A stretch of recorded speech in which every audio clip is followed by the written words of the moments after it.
All right, it's time for you to experience another wonderful interview in the Strengths of Diamonds experience. Before I let you watch this next one, I want you to make sure you've got two things. Number one, a notepad, because we're going to be going very fast during this interview. So make sure you've got a notepad, a pen, and you're able to stop and start this video every once in a while. Because this person has experienced about every major accomplishment you can have in doTERRA.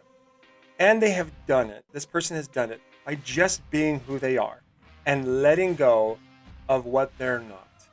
And my friends, get ready to be given permission to not have to structure every single thing you do in order to have success in this business. I give you the amazing, powerful Justin Harrison. Enjoy.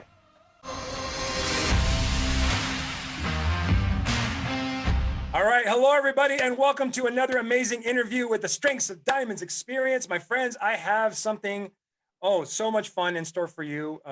Before this interview even started, we were already laughing and having a good time talking about our shared love for the Mandalorian. But just my friends, I'm gonna just get right to it. I am so grateful and so honored to be able to bring someone of this caliber and this level of experience of network marketing to you all here. One of my favorite people on the planet, Double Blue Diamond, U.S. founder and master distributor with doTERRA, the amazing and a lot of fun, Justin Harrison. Thank you, Justin. Hey guys, hey Eddie.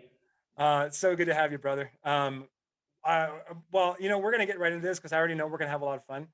By the way, and also, what's that? Yeah, we won't. Well, and by the way, also, father to how many? 9. 9, and all boys. All boys, yes. All boys. What's that like? Because I'm all girls. The oldest is 20 and the youngest is 1. So I have 7 children, only 1 boy, right? Or I should say 1 boy. I shouldn't say only. It's kind of mean, but I have 1 boy, and all girls, right? So it's wow. It's like all girl land here in the Via household. For you, what's it like to have a whole bunch of boys? A lot of energy. Somebody's always up to something. Somebody's usually crying. A lot of physical, swords, action figures, activities, tools. Oh my goodness. It just, yeah. Somebody's always up to something. Yep. And yeah, the girl world to me is I didn't have any sisters either. I have 3 brothers. Oh, wow. So I had no sisters and I have no daughters. And so I've heard lots of stories from you dads that have daughters, and yeah, so we just have the boy thing down, and we love it. Someday you and I will talk about the difference between boys and girls. We did have someone ask if we wanted to do a reality TV show, and I was like, no. No, really? We don't want to. Okay, that's a story. I would love to hear about that someday. Wow. All right. So let's get into strengths now, because I'm excited to hear you talk about them. And when it comes to, it's kind of cool. We might even talk about how strengths come into your parenting. But what I would love for everybody to hear first is to kind of get your what has been your experience with strengths? How did you get introduced to it? And what has it been like to use them and even understand how they work? So I've always been, even before finding strengths, I love like the personality assessments, right? And there's a bunch of different ones out there, and they kind of all have the same underlying similarities, right? They might call it something else or whatever, but I always appreciated that, just to be able to kind of know, not only for yourself, where are you at, but other people as well, right? And but I was not familiar with Gallup's version, with the Clifton Strength Finders, until that was brought to doTERRA, and we were introduced, through the company that way, and just fell in love with it, because of what it is. And I love that we're addressing the fact that the traditional educational system is broken, right? Instead of talking about, we were taught in school, I'm sure you were taught this too, that, here's your report card. Okay, all those A's are great, but where are those C's, D's, and F's? We got to focus there, right? We got to focus on making those A's. And I'm not saying that it isn't important to learn that stuff, but we were never taught in school we should focus on what we're good at. We were taught we should focus on what we're bad at. which is the opposite. And you wonder why people are sad, miserable, and frustrated, right? And so I love that the Strength Finders kind of turns that on its head and completely changes the viewpoint of where we should focus our time, energy, and efforts. And it's just a brilliant thing. And I love discovering my own list, on the 34. I think it's funny because you get the 5, and then curiosity mandates that you access the others because you just have to know. It's like, how do I not know? And then of course I immediately wanted my wife to take the test because we're on a discovery mission, right? And we learned a lot about each other. It actually helped our relationship quite a bit to know that some of the things that were in her top strengths were in my bottom strengths, and actually answered a lot of questions for me as to why things that I did might be frustrating to her because they were low for me and high for her. You know what I'm saying? And so it was a cool experience.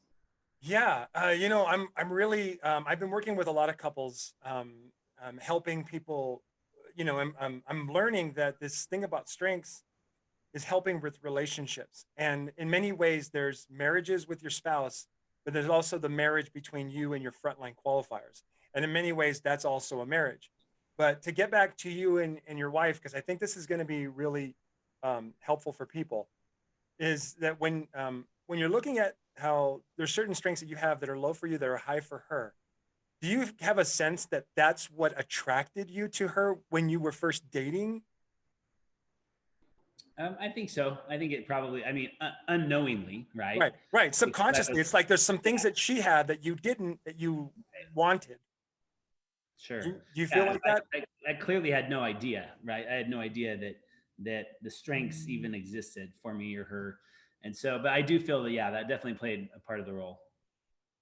So I'm going to share something personal about me and my wife, and I want you to tell me if there's any, because I'm sensing there is some similarity. But when I first met my wife, she came from a family who had money, which means they understand how money works and know how to make a lot of it. Because my wife's parents had very successful network marketing businesses, and when I first saw their house, I was like, "Oh my Wow. gosh!" Oh, I And didn't know that. I didn't know that. yeah, very successful. And I was astounded that they didn't go to work. Like, I didn't understand the concept of residual income. I didn't even know what it was when I first started dating my wife. And I saw that they had this amazing house and they were always home. They attended all of their family events. They went to every sporting event. My wife's brothers, and they're all athletes just like Angela. And they just like had a different lifestyle that blew me away. So money was something I knew my wife understood and had a background with. I didn't. So I was like, I'm attracted to that because I wanted to know not just how to make money, but how to thrive financially, right? And then the other thing was Angela had a very strong spiritual background as well. She was raised in LDS, and I had no religious raising at all. My parents, I think my dad was an atheist, honestly, and so I saw that in her, right? So I saw these things inside my wife when we first met that attracted me to her because they were so different. And when I decided I have to marry this woman, those are the things that I wanted, in my life. And then as soon as we got married, Justin, I know this now, but I didn't know it then. I went on a mission to change it. Yeah, and how did that go for you? She just like you, she has belief very high, and I lost, but I ended up winning because I lost. That's the whole point. But I tried to make her into something that she wasn't because I was so uncomfortable with how different she was. Yet that was what attracted me to her. So That's hilarious. did you have a similar, maybe not the exact same experience, but does that resonate with you? Oh, totally. Totally realizing that we don't change people. They have to change themselves, right? You cannot you can't. Oh man. That's beautiful. Beautiful. Yes. I'm just going to say yes to that answer. We don't change people. Oh, like that's huge for people, especially in network marketing, where people honestly, their mind goes to well, how am I supposed to mentor these people? Or when I enroll them, what am I supposed to do? How do I get them to do things that they don't want to do? Oh yeah. One of the biggest problems that I've seen in our profession, Mhm. talking about changing people, is when you try and force someone into a leadership role, because a lot of us, we just think, well, everybody wants to be a leader, right? Of course they want to be a leader, right? They want to build a business, they want to be a diamond or a blue diamond or whatever, and of course they want to. But guess what, guys? That isn't true for everyone, right? Some people do not want that. They do not want to be a leader. In fact, the thought of it scares them out of their mind, right? And completely shuts them down. And so when we treat everyone like they want to be a leader, some people, it's going to push them away, right? It's going to drive them out, because that's not the space they want. And we need to recognize that and accept that. And okay, so they're not going to be your, superstar builder. That's fine, but they can still be a great part of your business. Mhm. Yeah. And it almost sounds like we're getting back to that, the way school systems were designed, which is to take something that they're not good at and try to focus on it. Yeah. Right. So if I could take someone who doesn't want to be a leader and doesn't have a lot of leadership desires or skills, to try and focus on those, can only lead to them feeling like they're not good enough. Right. Or like us as young students feeling like, oh no, I guess I shouldn't focus on what I'm already good at. I'm just going to now focus on what I'm not good at, and just then make my relationship with you as the mentor one that I would rather avoid.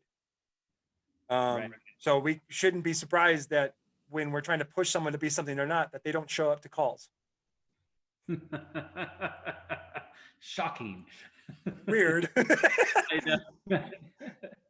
Oh, that's beautiful. All right. So this is good stuff. I love it. And people are gonna start. We're gonna dive into your strengths now. And when we're talking about your strengths, the feeling I'm getting, what's gonna help a lot of people is, for as I'm talking about your strengths and we're going through it, think about ways that you've built your business from like inviting, sampling, following up, enrolling, mentoring, guiding, and all those things. Look for those details while I'm breaking them down. Does that sound cool? Awesome. All right. So let's let me pull up my screen here, and you saw it was my notes from the last person I went with. So I get to do this again. I love this. Okay. So starting with number one, what is it? Communication. Okay, no surprises there. For anybody who's ever seen your trainings or watch you talk, obvious. Okay, number two. You know what's funny about that? I've had to explain to people, like, that does not mean answering emails. That's good. Yeah. I'm notoriously bad at that. So when I first say communication, people are like, no. Yeah.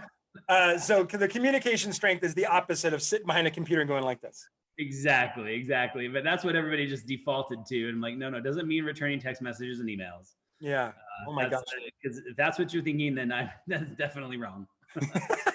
Okay. Number two. Okay. Number two, I don't want to get them out of order. Adaptability. Okay. Hold on. Adaptability. Okay. Number three. Belief. All right. Number four. Positivity. Hold on one second. Pivot. Okay. Number five. Sorry. Woo. Woo. All right. Number six. So woo. Includer. Number seven. Maximizer. Okay. Number eight. Developer. Awesome. Number nine. Significance. Number 10. Harmony. Okay. Oh man, there's so many I want to focus on. Okay, let's take a look at two that I see very often in people. These two strengths. Actually, we're going to talk about three. So there's first off, I want you to talk about belief, developer, and harmony. And the reason why I want you to talk about these is because there are so many people who have these strengths that are using these strengths high as a way of inhibiting themselves or making themselves believe they can't do, like, for example, what you've done. So I'll kind of run through a brief explanation of what these three strengths are. And as I'm explaining them, start looking at, like, thinking about how they've helped you build your business. And especially when we combine them, okay? So belief is a person when they have belief high, and this is the most powerful of all the strengths. When they have a belief high, there's a certain set of core values that they live their life by. Like, I should do this, people should do that, businesses should be this way, organizations should be this way, oil should be that way, leaders should be this way, school teachers should be this way, et cetera, right? The word should is not a word that you're unfamiliar with at all.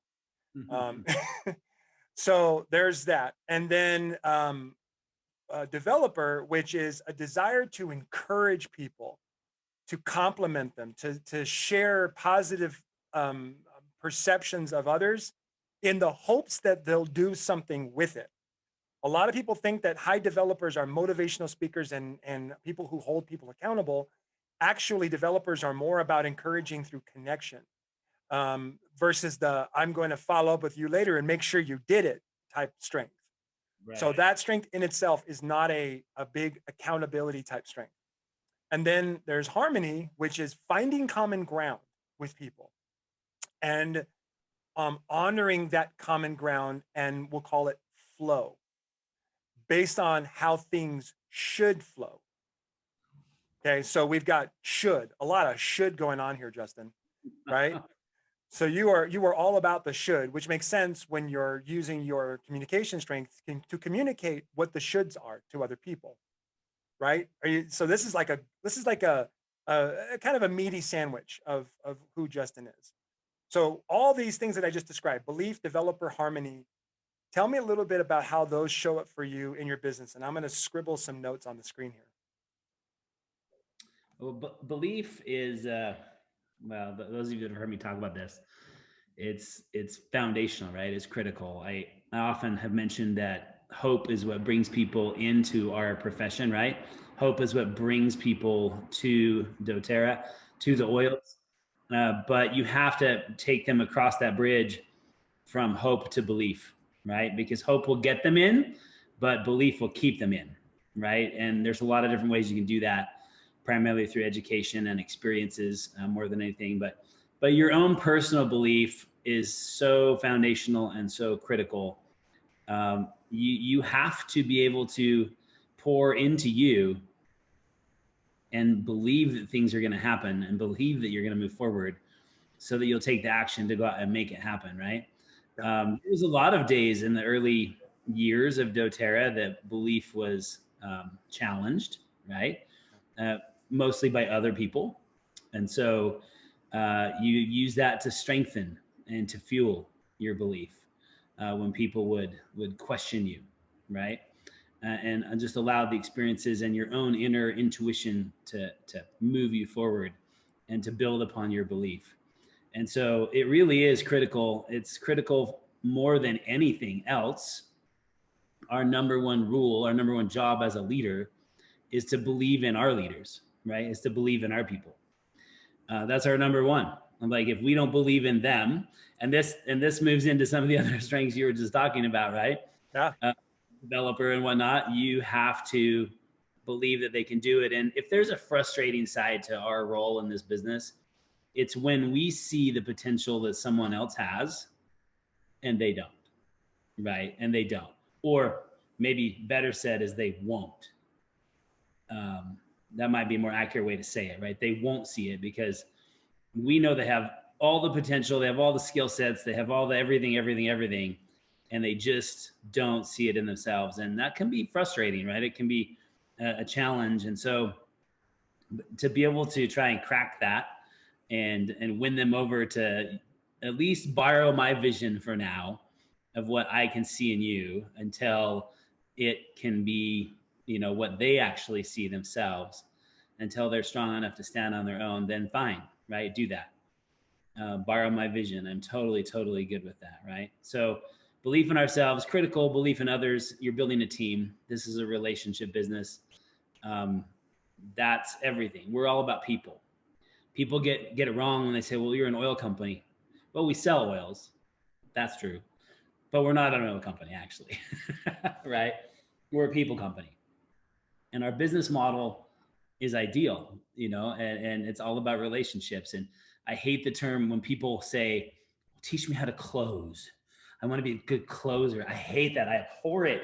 I was like, give me closing scripts. Oh, I just want to I get ferocious about that because we don't close people. Closing is like when you sign on a mortgage, or closing means something has ended, right? You've come to an ending.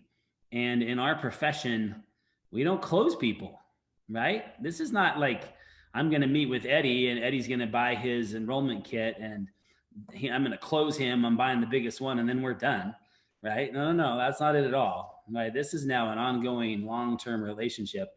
We open people. We don't close them, right? We open them to a change in thinking, a change in lifestyle, a change in health, a change in wealth, right? If they're open to that. And so all of those strengths are beneficial in pursuing those goals. Would you consider yourself a good salesperson?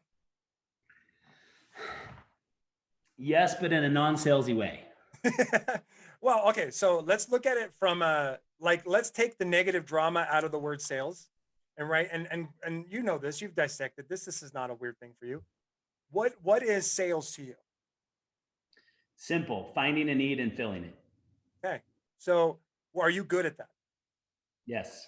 Yeah. Right. And so when we're I want to, oh my gosh, this is gonna be so much fun. Okay. So communication. Okay. So we're gonna take your number 1 strength and your 10 strength. Okay. And we're gonna have some fun. So 10 strength is harmony. Harmony is finding common ground and honoring what should be when it comes to how things should flow, right? Like for example, if a person says, I want to lose weight, but they eat garbage all the time, then there's a disharmony there, right? Okay, right. So that's obvious. Okay, so and when we're looking at sales, it's like, okay, well, what need can I help you get or fulfill so that the harmony comes back in the I want to lose weight and now I'm eating healthy, right? Let's just say a random example. For sure. So, I have low energy, but I don't take lifelong vitality. Okay, there's a disharmony there, right? Okay, so so there's that, right? Finding common ground, like what do you want? What do I want? How can we help each other? And then your number 1 strength, which is communication, which is basically speaking passionately, right? Speaking from your heart, which is why people of high communication are really good storytellers because there's so much drama and passion in stories. Yes. Right. And so we're going to so why don't we partner together communication and harmony when it comes to helping somebody buy oils? What does that look like for you? Oh, man. Well, storytelling, I've actually often felt that in the list of the 34 strengths where it says communication, that they should just change it to storytelling. Yeah. Oh, yeah. just call it that. Yeah. That's, to me, such a better descriptor of what it actually is. And it is my passion personally, right? We all love stories. We grew up with stories, right? Mom and dad didn't read us bedtime facts. They read us bedtime stories, right? And so, well, at least I hope your parents didn't do that to you, you poor child. Right? I'm laughing because that makes sense. Yes, that's right. So stories, right? And stories stick in our memory, and stories cause change. They create emotion. And we already know the scientists have figured out that we only remember 7 to 10% of what we hear when it's just, data. But when it's a story, our retention skyrockets, right? And so to couple a story, to be able to share a story, and there are rules, right? The story sharing, it needs to be true. Let's just start with that one. Slightly important. And by the way, the truth is good enough, right? You did not take Slim and Sassy and lose 30 pounds in 2 days, right? That did not happen. Only with a knife can that happen. So the story's got to be factual. They need to be relevant to the need, right? To what the solution. I mean, we're trying to find a solution to a need, right? So the story you're sharing should have a point in that direction, ideally. And we've all heard stories that are like halfway through, like, where's this going? Yeah. How is this relevant, right? I've told stories like that. Yeah, I'm sure I have too, right? So there's just some basic things we want to learn in storytelling, but to tie it into the harmony strength that you were just talking about, if you can help someone, if they genuinely, sincerely feel that you care, and that you're not trying to sell someone. That's what I love about this. If I'm ever meeting with someone and they feel like I'm trying to just make a sale, I have failed. Right? I have failed because it is not about me. It is all about them and helping them meet the needs that they've shared with you. And a lot of times people ask, well, how do you know what they need? It's easy. Ask. Right? Yeah. Just ask. People love to complain. It's like our national pastime, right? Uh, Yes. we, I love people, that. I love that. People love to complain. Let them do it. no, totally, totally. Let them complain because they're going to complain. They love to complain about their health, right? Lack of, right? They love to complain about their wealth, lack of, and they love to complain about relationships, right? Well, we know we can help with the health and we know we can help with the wealth. And often those two will help with a relationship, right? Maybe not, because maybe there's other issues at play, right? And so can't promise that one. But definitely fixing the other two is going to be at least promising to help with the third. So helping them find that space, that solution, and doing it in a way where you can share a powerful message. And then we have this huge blessing in doTERRA that you get to apply oils. And so not only are you sharing a story, you're giving them an experience right then that's instantaneous, that's involving multiple senses, and it just is so, so powerful. And all coming back to helping them find a solution that brings them back into that, we'll call it homeostasis or Harmony. harmony, right? Exactly. It's Yeah. the same.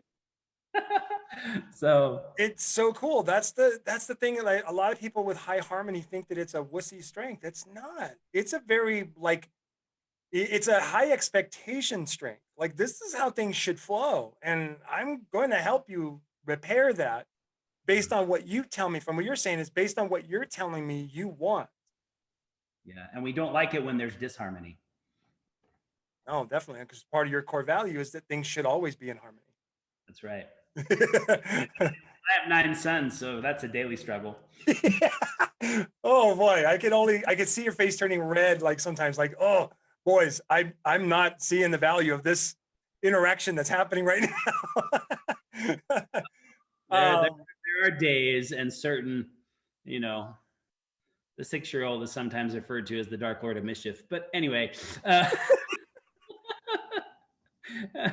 we love him. He's so darn cute, which is why he continues to live. That's so good.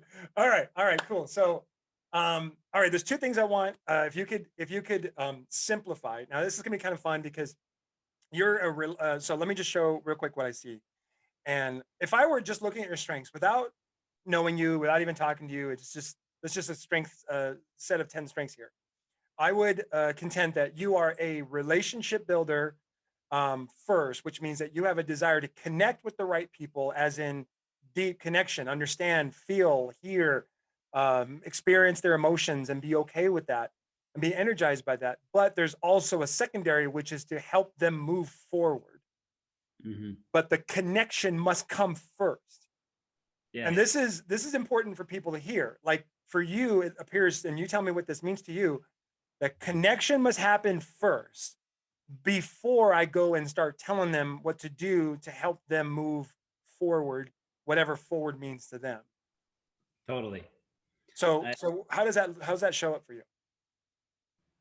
I think that's in my personality and in my world, it's everything, right?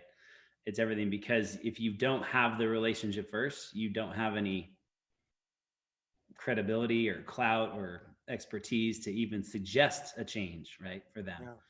And it doesn't mean that has to take a long time, right, to build that connection. It can happen in minutes. It can actually happen in seconds, depending on the words you choose and the things you say. And so much of our communication is nonverbal, right, as you know. And if you do it right, this is a crazy thing that some people will like disbelieve still to this day. But for example, if you're teaching a class, you're having an intro class, and you've got guests showing up, depending on how you've set the room and the energy that's there and the nonverbal communication that's present, people often will have made their decision to join you before you even say a word, right? just because of the feeling and the energy and the vibe, you might call it, right? That's going on in that room. So being able to set that and display that and move forward is super, super powerful. But yeah, relationship, you got to find a common ground. Um, there's some phrases that you can use, like most people. I love doing that one. When you say most people are open to natural wellness, as soon as you say the phrase most people, psychologically, subconsciously, we all want to be like most people. I don't know why. It's just how we're wired, right? So we all want to be like most people. Well, most people find this to be a value. Oh, well, I'm like most people, right? Oh, okay. I'm like most people. So of course, so just some, some phraseology like that is really helpful to build that connection instantly, right? In just a few words, rather than having to invest hours, days, or months. Okay, so now you have me super intrigued. I love this. Most people. So, how would you use the most people when it comes to introducing somebody to the concept of trying DoTerra, like they haven't enrolled yet, right? And then the helping people who are already enrolled to get interested in LRP, right? Using the most people, and Mhm. then getting them to be, or not getting them, but introducing them to the business, right? And so I can see how this concept, I can see it, but Yeah. there are people who don't. If you could kind of help them understand that. So you'd use phrases like, so Eddie, most people have struggled with traditional healthcare. Mm. Oh gosh. Yeah, absolutely. No one, no one will argue that Right. because it's true, right? Yeah. Across the board. I mean, it's true, right? So, and then for LRP, most people want to get their product at the least, but they want to pay the least amount of money possible, right? Most people want to pay the least amount of Again, what are people I'm saying? No, in. Right. people want to say more, but they want to pay more. No, they don't. Right. Uh, so we all want to pay the least possible amount, right? No matter what it is we're buying, and no matter what kind of income you have, right? You can be a very wealthy person. You still want to pay the least amount possible for Yeah. the that you're buying. So it applies to everybody, And by right? the way, let me point this out. I've noticed that people who make a lot of money seem to be more picky about how where they spend money. Like they're just like, I don't, they really don't like throwing money away. Oh yeah, totally. They're very, and maybe that's part of the reason why they're so successful financially is because they don't just throw money away. Right. But I find that interesting, right? So even people who are wealthy are Yep. picky about how they spend their money. Amen. And I'm hoping people hear that because so many people go, I can't find people who have money. Everybody I talk to doesn't have money. Well, I'm telling you right now, the people you have money, they're picky too. Yeah. It's all about how you present it. So this most people concept, this approach is brilliant. Yeah. And the reality is most people have money. They do. They, they might say that they don't. They might say that they don't, but that's just an excuse, right? They really do, and it's just about creating the value to get access to that money, right? And make sure that they understand how this is a better option for them versus what they're already doing, Right. right? Okay. So So I love about this. Before we get in the last part, the when you say most people, you get my attention when you say that. Like you say, most people are frustrated with the way traditional healthcare has been done. Oh, you have my attention. Now I'm like hanging on your next word. well, and now you and I are on the same page Oh, there you go. That's harmony. instantly. Yep. So we've just Brilliant. harmonized. We've communicated to harmonize. So good. I love it. Okay. Love it. All right. So I want to introduce people to the business. How do I use the most people? Um, I know it's a little different, but in, I want to hear in it. well, in today's world, just because of the introduction of the side hustle, Yeah. thank you, Uber. I would capitalize on that and say, in today's economy, most people are very open to having a side hustle. That's good. And so like, hey, John, in today's economy, most people are interested in having a side hustle, a side business. Or in today's economy, most people are open to having multiple streams of income. Mm, Well, I want to be most people because that sounds like a smart thing. Right. Well, and their subconscious is saying multiple streams of income is a good thing, right? I like that. And so the most people concept works really well as long as whatever you're attaching to it is actually truly something that most people believe. Yeah. You can't say, well, most people enjoy jumping off of the Brooklyn Bridge. Um, no. Right. Okay. Then it backfires and you destroy the connection and credibility and the harmony's gone, right? So as long as you have that, make sure what you're saying is actually true for most people. Well, I think what you've given everybody is like that easy one. So one of the things I've learned that's great in sales, and this is going to resonate with you completely. And I've learned this from a very powerful internet marketer named Russell Brunson. And one of the things he talks about is the hook story offer, right? So your question or your statement, most people blank blank blank, is the hook, and then all you got to do is tell a story and then make an offer to take another step towards what it is I'm sharing with you. That's right. Um, That's right. And Eddie, if you want to like grab total 100% control of someone's brain, just simply say, I would like to share a story. That's it. That's it. Because as soon as you say, I want to share a story, because we're all programmed this way, it's in our DNA, right? As soon as you say, I want to share a story, everyone in the room is like, hey, they're going to wake up, right? Wherever they were, whatever they were thinking, whatever they were doing on their phone, they're just going to be like, whoop, their attention comes back. It's like, story. And they go back to being a 3-year-old with mom and dad reading a story. And now you have 100% control of their mind. Not control, but you have their attention. you have their right? attention because they can't tune out, because if they tune out, they'll miss a part of the story. And we all know what it's like to jump in a story when the story is halfway. Oh yeah, it's terrible. It's awful. Yeah. It's almost like if you don't pay attention to every moment here, then I'm guaranteeing that this whole entire thing that you're doing right now is going to be a waste of your time, and nobody wants that. Yeah. So I'm going to hang on every word so I can follow you down the story. Just make it a good one. And you already know this, Eddie, but storytelling is a skill set, and anyone can develop it. It's going to come more natural, right, to those that are higher, like on communication or some of the other strengths. But everyone can develop it. So when you're teaching classes, or you're introducing oils to people, or you're teaching classes, or even the business or whatever, do you have like like one story that you tell, or do you have many stories? And do you like archive stories? Is that what you do? I'm asking this because I know the answer, but I want to hear people hear your answer. We all have our own introduction story, right? How we were introduced, or some product. Yeah, some product experience that changed our lives, right? Something along those lines. Yeah. And so those are going to get shared often. But I do have in my head a whole archive of other stories that could be appropriate, just given the circumstance, right? Given the situation, or the product we're talking about, or the need that we're trying to address, right?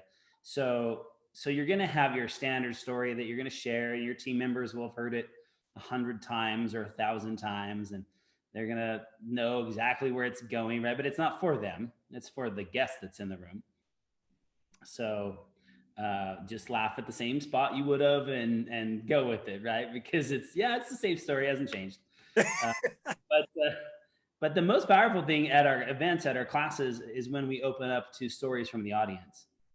And it's a little bit risky, right? Because you never know for sure what you're going to get. And sometimes they don't work. But most of the time they're phenomenal, right? Most of the time they're phenomenal. And when they're unscripted, unsolicited like that, and they come from the room, it creates this group validation, this group dynamics, if you will, this social proof that you hear talked about, because you didn't know what they were going to say. You didn't know they were going to have this amazing frankincense testimonial. You didn't know they were going to talk about adaptive as being the thing that saved their life, right? And those things, the people in the room never forget, right? They never forget, and it locks them in solid. Okay. Awesome.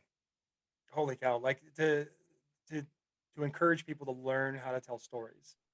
The best way to do it, and I would have people go to things like movies. Movies are they're honestly a lot of them are experts at telling the story. In every single movie, there's the backstory, like where a person's struggling, and then they go on this journey that's crazy, right? And then they have the wizard or the what is it the mentor that takes them along. You know what I mean? And then all of a sudden the mentor's gone and they have to do it themselves. Yep. And then they find out that they had the magic all along, right? Galinda tells you had the magic all along to go back to Kansas, and and then at the end you're It was you. right. And so I love movies. I was a film major in college, and mostly because I love stories. I even took astronomy because I loved how they used stars, alignment of stars, which is constellations, and in each constellation had stories attached to them. When I learned astronomy was more about math, I was like, this is stupid. I don't want this. Uh, um, but I just love that whole idea. And maybe because you and I both have communication high, the stories is something that's natural for us, but for anybody can develop that skill. And so that's what we're encouraging people to ultimately do. So brilliant. Awesome. And one thing I just want to mention here, Eddie, when I was first introduced to all the strengths, right, and sat down with Jeremy, Jeremy, Yeah.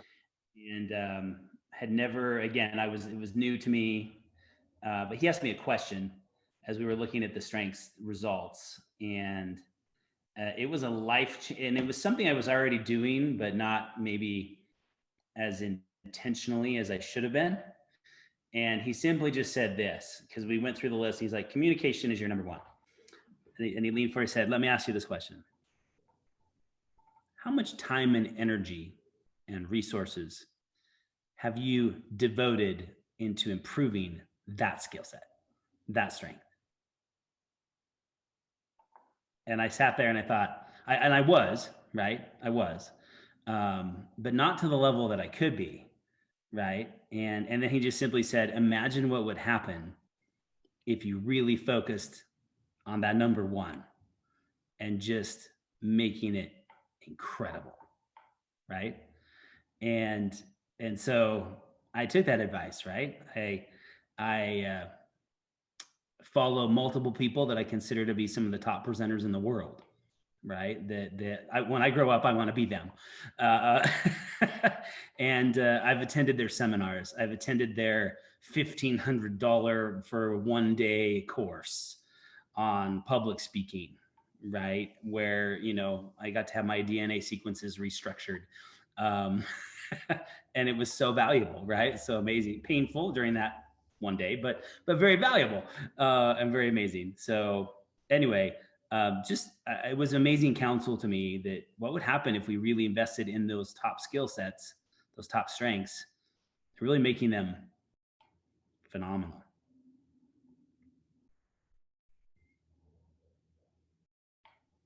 Okay. I'm just going to let people watching think about that.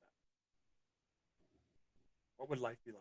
Right. And so like, I'm thinking about all the strengths. I'm like, any of them can be developed. Mm-hmm. And so I want people to know that it doesn't matter what your strength is, it can be developed. And so that's awesome. That's fabulous advice, Jeremy. So those people don't know, Jeremy Breckheisen, who's with Gallup, was part of the group that was responsible to bring strengths to DoTERRA, and he was part of being responsible for me wanting to do what I do at such a high level. So do you remember when at leadership a few years ago where he took a mic and just went out in the audience, Yeah. and started looking at their strengths, and just right there just started, nailing who they are and explaining it. I was like, oh yeah, I want to do this. What he's doing right now, I want to do it just like that, and then figure out how to do it better, because that is awesome. So I've told him that personally when he and I did an interview together, like, you have no idea how you fired me up when you went into that audience. And he told me, he says, that was just a spur of the moment thing. And everybody on my team said, you're crazy for doing that.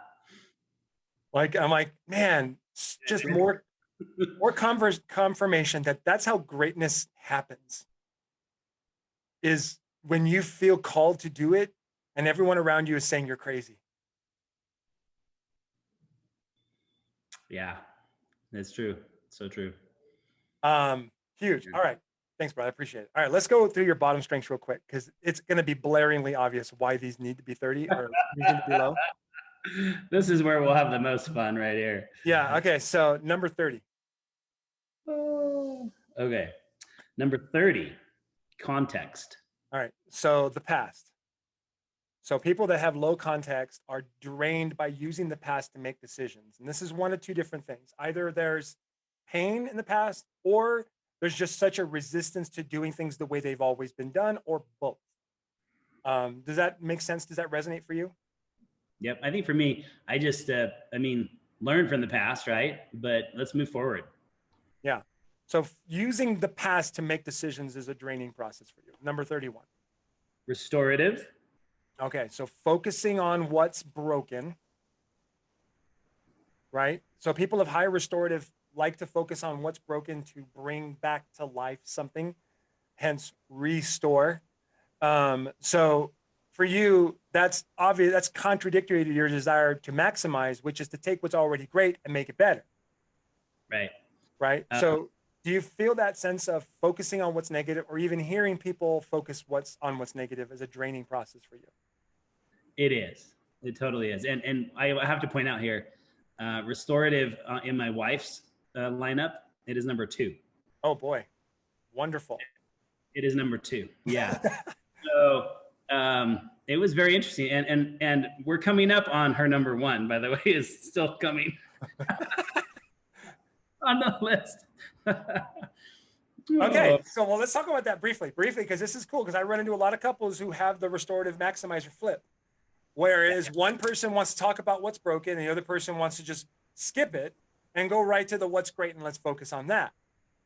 But if we were to look at, and you can see how that boom, boom, boom, that's where we bang heads. It does. And it was very helpful to understand this about each other, because I am very much of the mentality, well, we're just going to do it. Let's just go do it. And no. She wants to analyze, which is coming up for her. And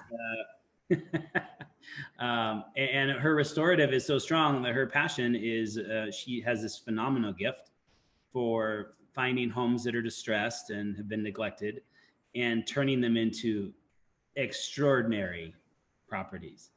And I will walk through a home and I don't see anything. And she sees the amazingness that it's going to become, right? And she literally restores it to better than its former glory, actually. Yeah. And so that is her wheelhouse, and it is in mine, and I'm okay with that, right? I'm okay with that. Yeah. So to put it on a human relationship level, which is more your language, if a person comes to you and presents themselves as broken, that's where she goes to work. And if they come to you, presents themselves as great, that's when you go to work. So no matter what, when a person or people come before the two of you, at some point, both of you take over. And so everybody ultimately gets either brought back to their glory or takes their glory to another level that nobody else could have ever seen. You know what's great about that you just said is she is really great at starting conversations with people in the oils and suggesting to them, solutions. But as soon as they have said yes, she's done. Okay, she's done with them. They're now mine, right? They're turned over to me, and now it's my job to take them from there, right? And I'm totally great with this arrangement, right? I think it's great. Yeah. So basically, if you think about it, if there was a person out there who could do both, the things that you do and the things that she does, that person would be unstoppable. Like, there would be no stopping a person who could take what's broken, repair it, and bring it back to its glory, and then take that glory to another level. Right. Like, there would be no stopping that person. And in essence, that's who the two of you become when you embrace the differences, right? Like, you embrace that she does it that way, even though it's not your thing. When you embrace that she does it that way and then she does it, it sets up for her to embrace that you do it differently. And then the two of you together become that one amazing, powerful, unstoppable force. Pretty cool. Awesome. Right? Okay. So let's, so when we're talking about analytical, is that the one that's coming up next? That's my number 34. Okay, we'll get to that later then. 32. What's 32? 32 is deliberative. Okay, so in your case, it's obviously abandoning emotion and just overthinking. Okay, so that's draining for you. Yes. Okay, 33. Discipline. All right, so structure. Oh my gosh, you were going to free so many people here with that one. Structure, routine, right? Not in your wheelhouse. Well, I don't know. Routine. Like I am in the gym every day at 5 a.m. That's okay. That's fine. But what I'm talking about, like discipline, has every hour mapped out. Oh no, forget that. No way. Okay. But that's what people will tell them, like big successful gurus that say you need to schedule your success. You need to map out what you're going to do at 9 o'clock, 10 o'clock, 11 o'clock tomorrow. Well, I do believe success is scheduled, but not every moment of the day. Right. Like the people that I unfriend on Facebook because they post every 10 minutes about what's going on in their day. And it drives me absolutely insane. I have a cousin I had to unfriend because I don't want to know what she's doing every 10 minutes, right? I don't want to know this. And so, yeah. You schedule the matter that are high priority, right? That are going to move the needle. But then this might go to my high adaptability as well. It's okay to just flow, right? Perfect. That's exactly what I want people to hear. Yeah. That you can have a direction, you can have an intention without structured routine. This time. It's okay to just go with the flow as long as you know where you're going. And a lot of times in our business, sometimes we're told you have to do it exactly like this, right? You have to say it exactly this way, or you have to do your class exactly of this format. And I remind people all the time, like, those are all guidelines. And depending on you, that might work for you, right? To do it exactly that way. But it also might not, right? If it's uncomfortable and you're not getting, ultimately, is it working? You have to ask that question at the end of the day. Is it working? If it is, don't change it. I don't care who said otherwise. If what you're doing is working, don't change it. Don't change it. Brilliant. When you do change it, guess what? It's going to stop working. But that's the kind of power some leaders, influential people have over people, that they can convince them that what they're doing that's working is not going to continue to work.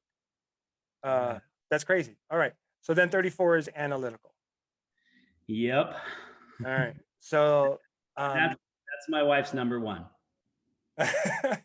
Okay. So if we were to look at your communication and analytical, those could not be more opposite, right? So one is passion and drama, and the other one is numbers and cold, facts. Yep. Where you're energized is through the passion and drama, and then the numbers appear, versus her, who is the focus on the numbers, and the passion and the drama follow. Yes, a great example. As we were sitting together one day, and she said, "Let's draw out how we're gonna go double blue diamond." And I said, "Well, let's just go do it." Okay. I mean that's, and it drove her absolutely insane because that just doesn't work, right? That doesn't work. We have to draw it out, and we did, and I have come to appreciate her analytical side because it's not my happy place. And so I appreciate that she does thrive in that space, because then we can sit down together and be analytical together and draw it out and be more strategic, right? Than just me, whose natural instincts are to just go, just go and do. Beautiful. Right? Yeah. Okay. All right, Justin. I think we've all got a pretty good idea who you are. I've been hiding that forever. What is one way that you love to build this business that obviously grows your business, but you don't care whether or not it's duplicatable. You just love doing it this way. Oh, I mean, it could be duplicatable. I'm just saying it's obviously not a driver for you.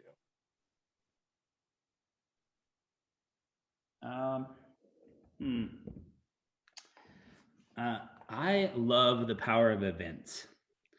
And so events create momentum, right? Events are where leaders are born, right? Now, in this recent year, that's been difficult because you can only do so much online, right? And I'm grateful we have that, but it doesn't replace the physical face-to-face format. And so to me, larger scale events are definitely, they recharge my batteries, right? To me, the larger the group, this would freak out many people, but to me, the bigger the audience, the better. Um, the largest audience I've ever spoken in front of was at a DoTERRA convention in front of 40,000 people, right? And that, to me, that's just pure adrenaline amazingness.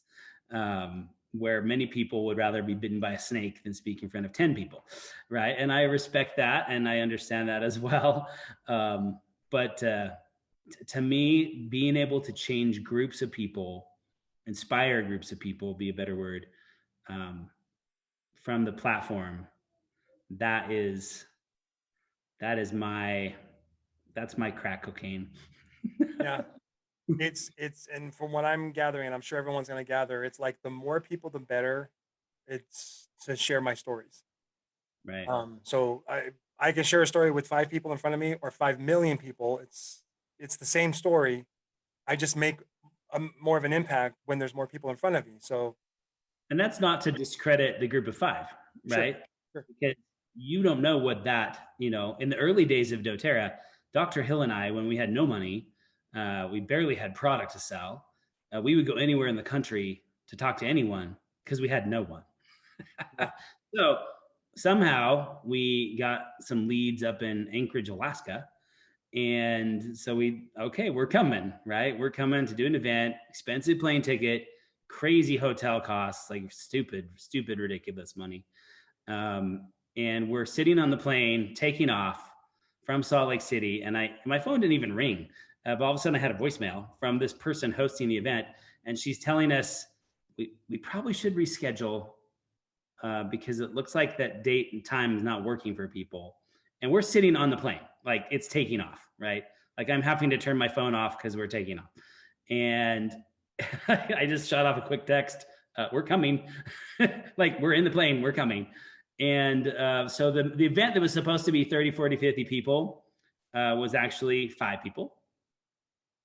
So we flew all the way to Anchorage, Alaska, took 4 days and a lot of money and time to meet with 5 people at a time when we had no money. And that would have been very disheartening for many people. And I think we probably were bummed, right? But one of those 5 people brought thousands. So was it worth it? Absolutely, right? Absolutely. Even though at the time it might have been a bummer, So don't discount. I enjoy the big groups, but you don't know what's going to come of those small groups. So don't Good. discount. Yeah. Man, that's so good. I mean, that can be translated in so many ways because I'll sometimes I'll see people like they'll do like I work with people who want to work online and they'll say, "Hey, I did a video, but only I got like 10 views." And I'm like, "Okay, 10 people saw it. You have no idea who those 10 people are. You have no clue. Like that should inspire you that even one person watched it. Just telling a story to somebody. So that's really encouraging. So I appreciate you saying that. All right, brother. Great story. So let's wrap this up. Okay, go back into a time to Justin that's building the business or even just doing network marketing in general. And you're not sure if you're the right person, whether you're worried that you're too much or not enough, right? Knowing now some of the things that we've talked about with your strengths, right? The communication, the harmony, and all these other really cool strengths you have. Knowing now that you've got these strengths, what is a thing you would say to that Justin without having to go into detail what happened unless you want to? What would you say to that Justin to help him understand some truth?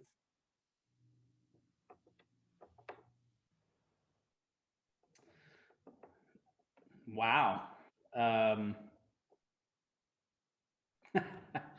I would probably go back and say, dude, get out of your own freaking way. Right? Cease to let your own beliefs limit you, because I did struggle with that for a time. Right? And just recognize that the future is amazing. I think just as simple as that. That's all I would need to say. Okay. Stop letting your belief system hold you back. Yeah, get out of your own way. We are our number one roadblock, right? I mean, Yeah. some of us are, blessed to have other people putting roadblocks in front of us. But most of the time that's not the case. It's our own selves doing it, right? So break the block and go. This is so good. And so I want you to think about this too. Like, I didn't even ask, hey, was there a time when you doubted yourself? So you're a human being.